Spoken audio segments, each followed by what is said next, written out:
Agra railway സ്റ്റേഷനിൽ നിന്നും പ്രാഥമിക കർമ്മങ്ങൾ നിർവഹിച്ച് പുറത്തിറങ്ങിയപ്പോൾ ഒരു വൃദ്ധൻ എന്നെ സമീപിച്ചു.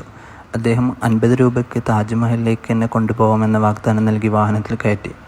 കുറച്ച് സമയം സഞ്ചരിച്ചതിന് ശേഷം അദ്ദേഹം വാഹനം ഒരു വശത്തേക്ക് സൈഡാക്കി കാത്തു നിൽക്കുന്നത് കണ്ടു. കാര്യമന്വേഷിച്ചപ്പോൾ ഒരാൾ കൂടെ ഉണ്ടെങ്കിലേ യാത്ര മുന്നോട്ട് പോവുകയുള്ളൂ, അല്ലെങ്കിൽ നിങ്ങൾ 100 രൂപ നൽകണമെന്ന് പറഞ്ഞു. അപ്പോൾ ഞാൻ ആ വാഹനത്തിൽ നിന്ന് ഇറങ്ങി മറ്റൊരു വാഹനം അന്വേഷിച്ചു. അങ്ങനെ ഒരു റിക്ഷക്കാരനെ കിട്ടി. 30 രൂപയ്ക്ക് അദ്ദേഹം എന്നെ താജ്മഹൽ ഗേറ്റിലേക്ക് കൊണ്ടുപോയി. താജ്മഹലിൽ ബാഗ് അലൗഡ് അല്ലാത്തത് കൊണ്ട് അടുത്തുള്ള ക്ലോക്ക് റൂമിൽ വെച്ചാണ് യാത്ര തുടങ്ങിയത്. അങ്ങനെ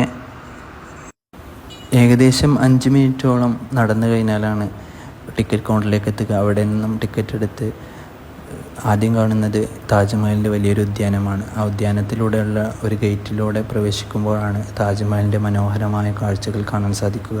ഒരുപാട് നാളത്തെ ആഗ്രഹമാണ് ഇന്ന് പൂവണിയുന്നത്. അതുകൊണ്ട് തന്നെ മനസ്സിന് വലിയ ആനന്ദമായിരുന്നു ഉണ്ടായിരുന്നത്. 42 ഏക്കറിലായിട്ടാണ് താജ്മഹലും അതിൻ്റെ ഉദ്യാനവുമെല്ലാം സ്ഥിതി ചെയ്യുന്നത്. താജ്മഹലിൻ്റെ പിറകുവശത്തു കൂടി ഒഴുകുന്ന യമുന നദിയുടെ കാഴ്ചകളും വളരെ മനോഹരമായിരുന്നു. താജ്മഹലിൻ്റെ ഉൾഭാഗത്ത് വീഡിയോ ഫോട്ടോസ് എടുക്കലും അനുവദനീയമല്ല.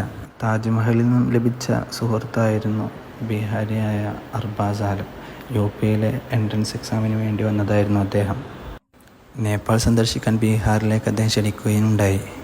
ഒരുമിച്ചുള്ള യാത്രക്കൊടുവിൽ നിർബന്ധിച്ച് എനർജി ഡ്രിങ്കും ഐസ്ക്രീമും വാങ്ങിത്തന്ന് ബീഹാറിൽ വെച്ച് കാണുമെന്ന് ഉറപ്പോടെ യാത്ര പിരിഞ്ഞു.